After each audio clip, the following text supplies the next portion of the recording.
Welcome, everyone. My name's Professor Paul Moyedi. I'm co-editor-in-chief of Gastroenterology with David Weinberg.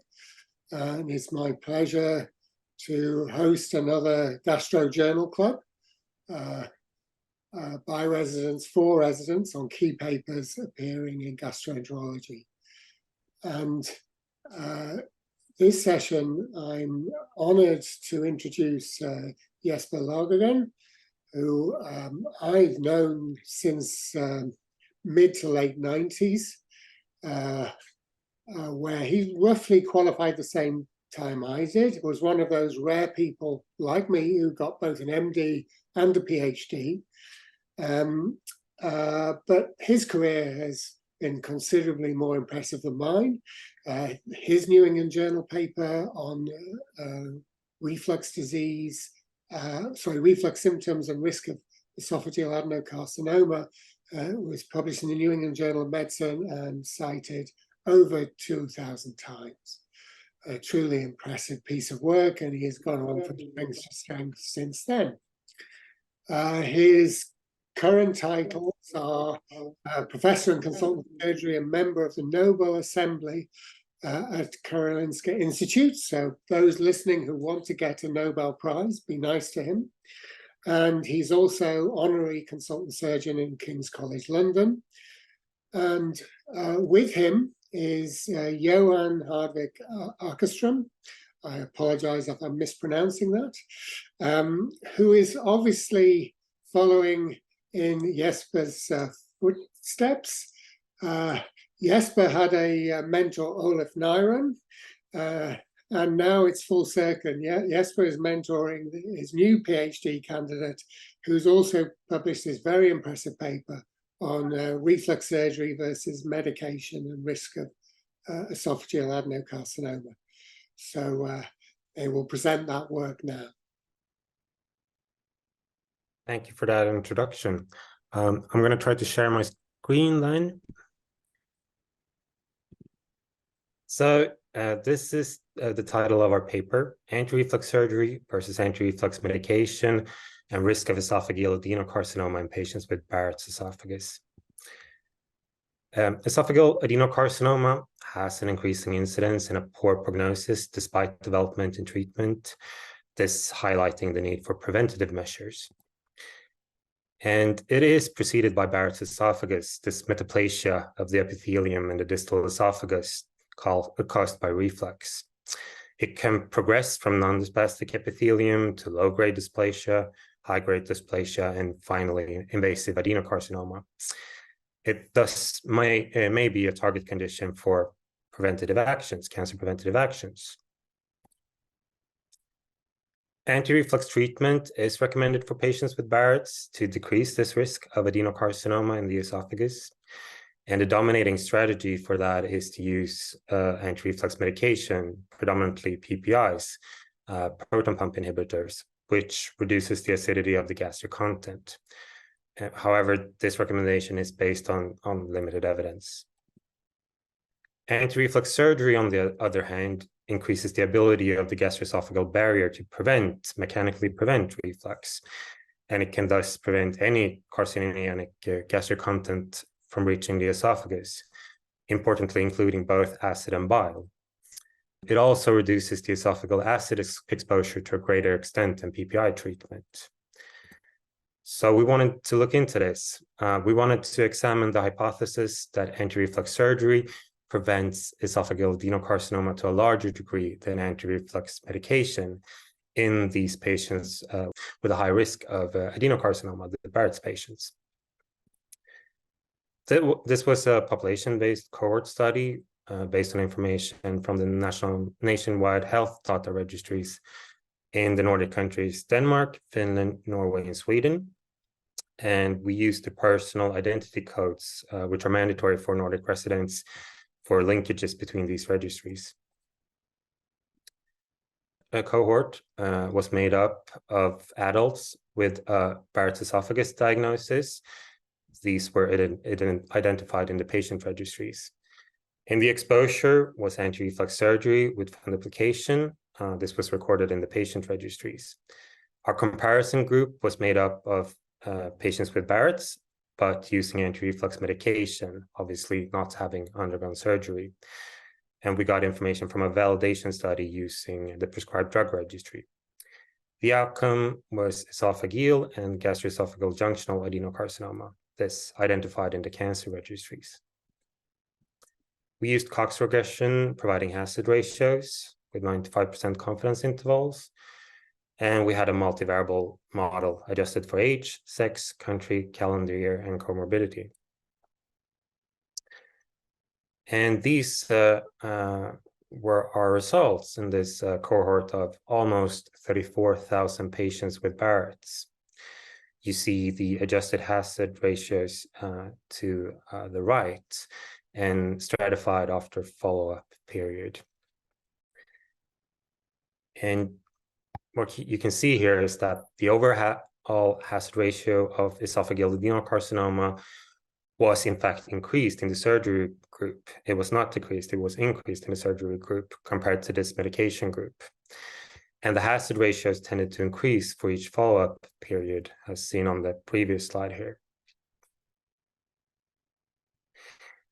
And this association remained after excluding the first year of follow-up and after censoring for patients who underwent endoscopic therapy for Barrett's esophagus.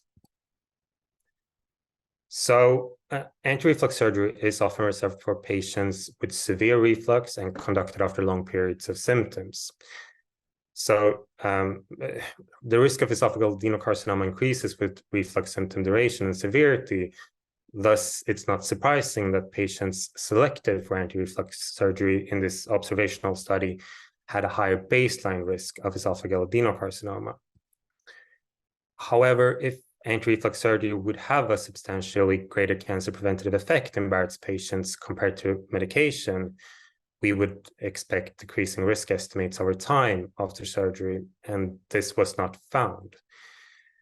This to us suggests that the carcinogenesis has progressed too far to be halted at the time of surgery. So with current clinical practice of anti-reflux surgery conducted often after long periods of gastroesophageal reflux, both in fact in Barrett's patient and in patients without Barrett's, we argue that there remains little room to motivate anti-reflux surgery for cancer preventative effects alone. And our conclusion was that anti-reflux surgery does not seem to decrease the risk of this cancer more than medical anti-reflux treatment. Instead, patients with Barrett's esophagus who undergo anti-reflux surgery remain at an increased risk of esophageal adenocarcinoma and should continue taking part in surveillance programs. And that was a short summary of the study. Thanks very much. Yeah, that was excellent overview. And it's now my pleasure to introduce Kieran Gulls and Kayla Dadgar, our two co-chief residents at Master University in the GI program. And Kieran is going to chair the rest of the session. Okay, so I think we will take over at this point in sort of leading the rest of the meeting, and it's a pleasure to be here today with Dr. Ackerstrom and Lagergren for this discussion. We've been sort of anticipating this session for a number of weeks, so it was very interesting to get the summary and for us to have read the paper and come up with some questions over recent weeks as well. So we're going to start the questions with Dr. Hatim Khatib, who's one of our co-fellows here in Hamilton, and I'll let him ask the first question. Hi, my name is Hatim. Thank you for the presentation. I have a question for, so in terms of methodology, what can one learn in a challenging cohort study with one large group and rare outcome and other small group also with a rare outcome? Like, how would the case control study have compared in your opinion? Yes, so we had prospectively collected registry data. So we really didn't see a need to do a case control study because all the cases of this cancer after anti-reflux surgery or not in Barrett's esophagus patients during the study period in these countries were they were already included. We wouldn't have gained any more cancer cases doing a case control study. So we think this was the best way to examine this question. Yeah, maybe I can comment on that as well. I think it's an interesting thought that you might. The reason to do a case control study nested within the cohort, that is, you could do a nested case control study in a way, and then you have to sample your controls. And that's always a bit of a risk. You never know how the sampling goes. Could be a selection problem there. So the reason for doing that would be to collect additional data. I think that's the only reason why, perhaps blood samples or medical records data, or if you need really more information from cases and controls, that would be the purpose for doing a case control study instead.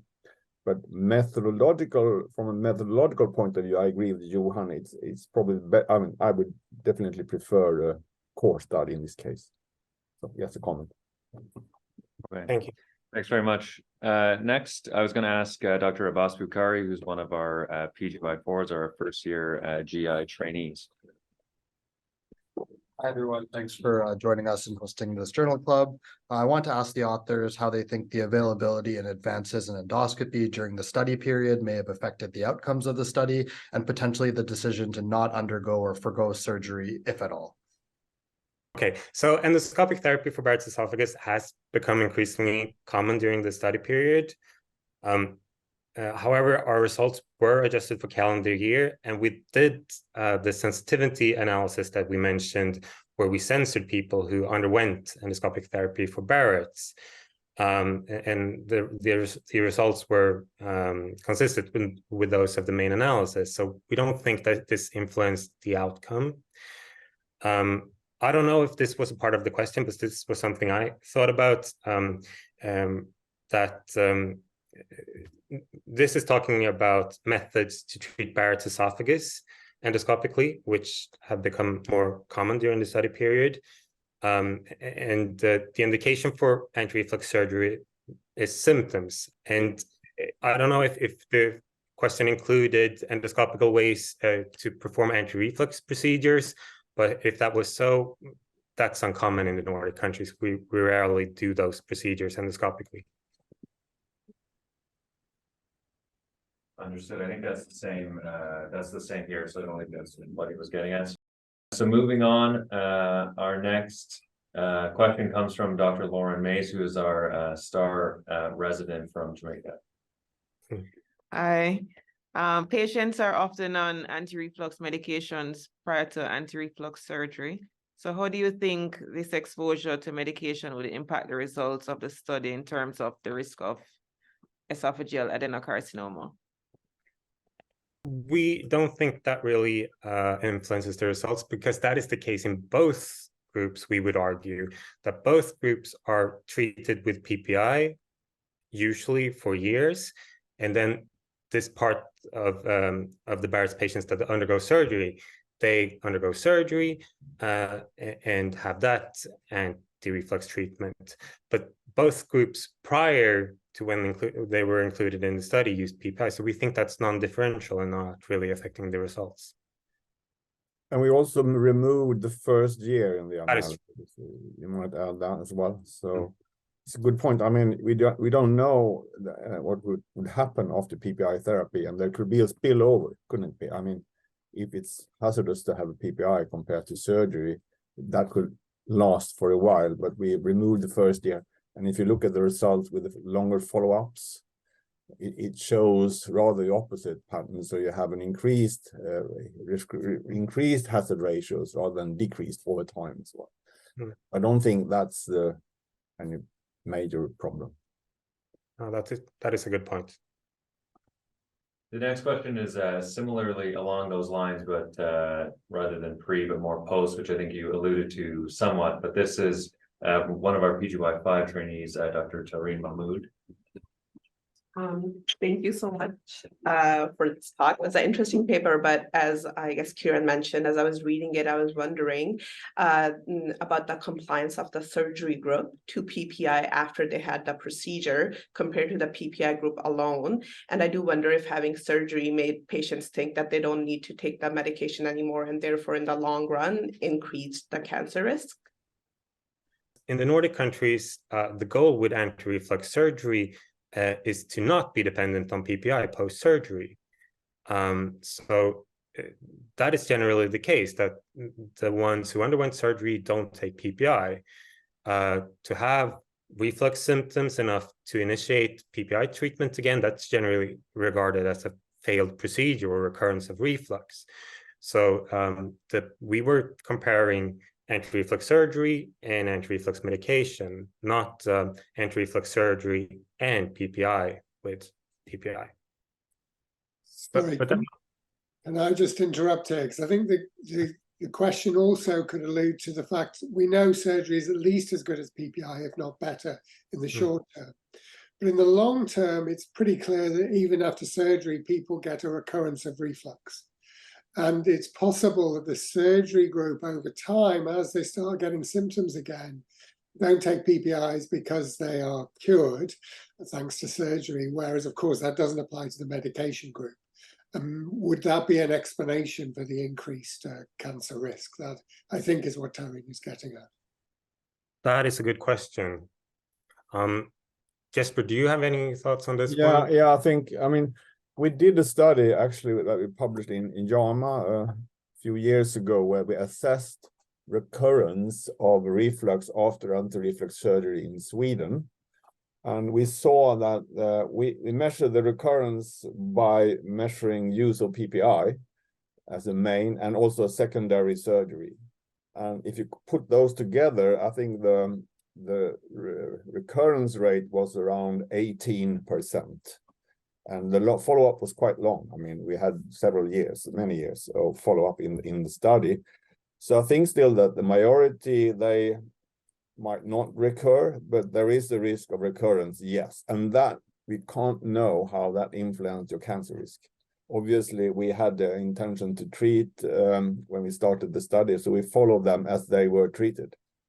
And that's a very good point. And we have also discussed this in the paper that a recurrence of reflux can't be excluded as one of the reasons for the findings.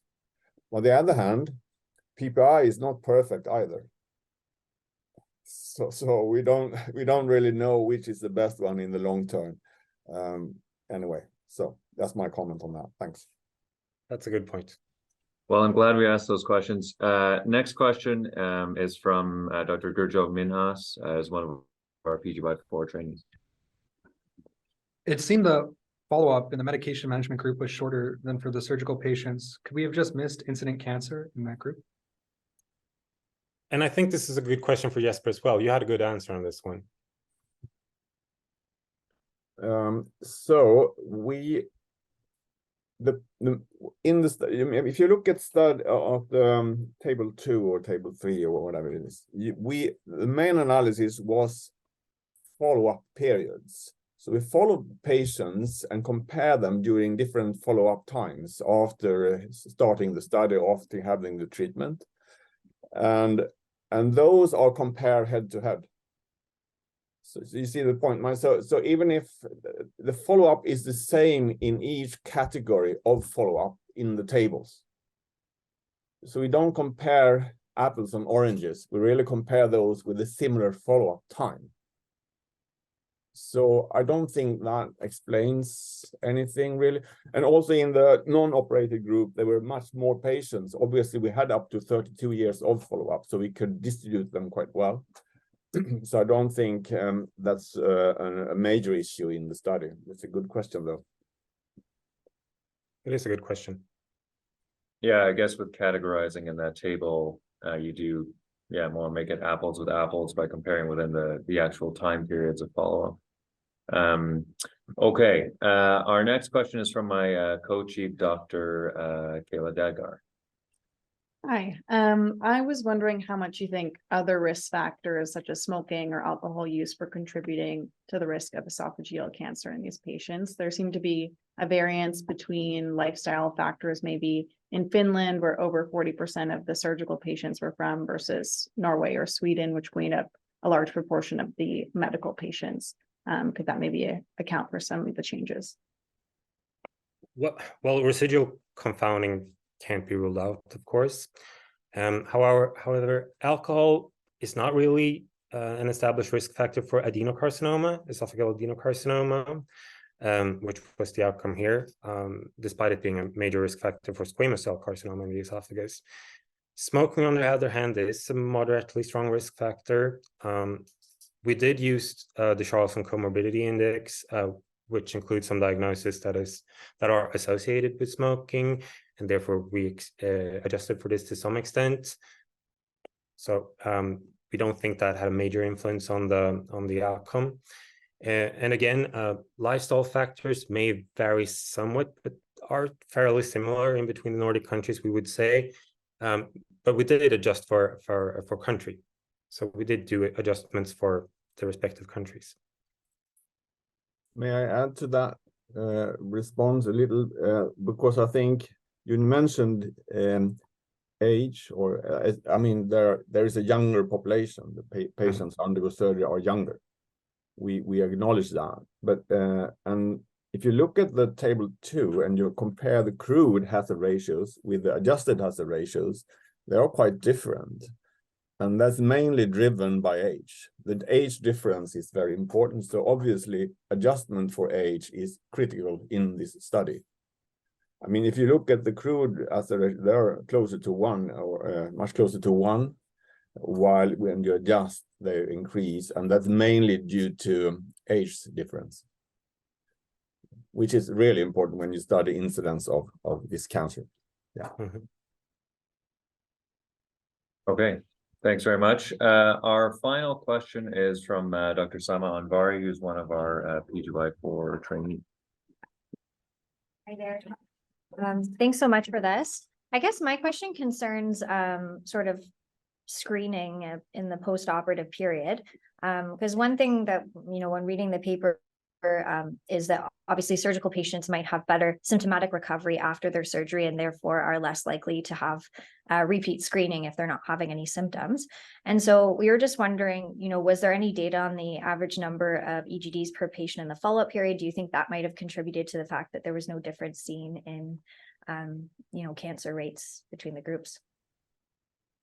No, we didn't have that data. But a lower endoscopic frequency in the surgery group, we think rather would have the potential to underestimate the cancer risk in the surgery group due to this detection bias. And we, in fact, saw an increased risk in this group. So we don't think that could explain this finding really.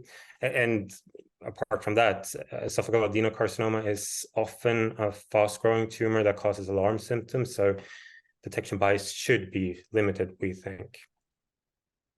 And also we did a sensitivity analysis where we excluded those who underwent endoscopic treatment, and that didn't change things. If anything, the associations became stronger with it. So I don't think that's the reason.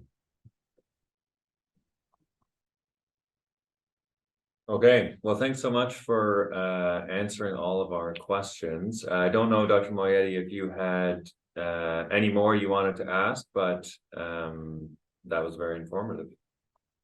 Yeah, it's a fantastic job and great questions, guys, and superb answers.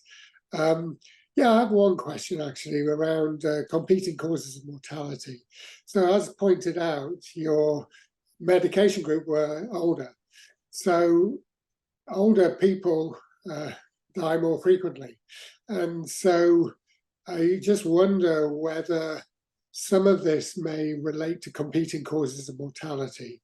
So, the younger patients, to put it simply, younger patients don't get much. So when you find something is esophageal cancer, older patients die of a heart attack before they ever get esophageal cancer, but that's what they would have eventually got. So I'm just wondering if that's a possibility or whether you excluded that in your analyses. And you had thoughts about this question as well, Jesper, didn't you? Yeah, I had thoughts, but I think it's a good point that because they are older and they have a shorter follow-up as well. So it's a kind of a difficult combination, you could say. On the other hand, I would like to go back to the answer I made regarding the follow-up, because if you look at the tables, we compare the follow-up periods head to head, meaning that those in both groups actually were followed up for the same number of years, around the same number, at least a category of the years. So those who were followed up for a long time were compared to each other. So we didn't really compare it the way you fear. We compare them with the same follow-up time, were compared with the same follow-up time in both groups. So that they needed to be alive for like up to 32 years, some of them, to be in that category, you see, or they need. So I think there could be a little bit in between the categories because they were a bit rough, the year, but I think still, I think the way we handle this with the categorization and the follow-up periods is the best way to do this, to assess competing risk of mortality. Great. Well, thank you very much. This was a great session. We're very lucky to have you to present what was superb data. And as the editor of Gastro, I'm just hoping it'll be cited as much as your New England Journal paper. But fantastic work, as is always the case with your group. Yes. Thank you very much. Done. So thanks, everyone. Goodbye. Thank you. Thank you. Thank you.